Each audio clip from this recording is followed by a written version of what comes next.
సమానమైన శక్తితోనే జన్మిస్తుంటాం.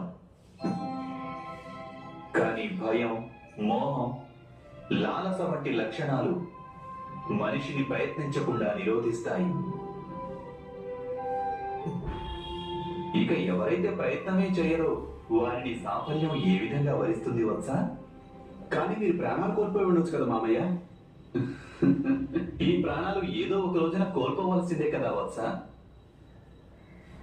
ఎవరు ఏ ప్రయత్నం చేసినా సాఫల్యానికి, వైఫల్యానికి అవకాశం సరి సమానంగా ఉంటుంది.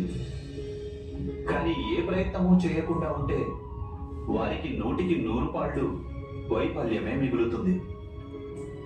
గుర్తుంచుకోండి కుమారులారా, ఇతరుల అన్యాయాన్ని, అత్యాచారాన్ని, అధర్మాన్ని ఎదిరించి సంఘర్షణకు ప్రయత్నించడంలో కేవలం ఒకే ఒక హాని జరగవచ్చు. అలా జరిగే హాని మృత్యువు. కానీ ఏదైనా భయం గాని లేక మోహం కారణంగా ప్రయత్నం అనేది చేయకుంటే 2 విధాలుగా హాని జరగవచ్చు. మనలో ఆత్మబలం క్షీణిస్తుంది, ఇంకా అధర్మ పరుల అధర్మం పెరుగుతుంది. నేను చెప్పినంత యథార్థమేనా సఖి?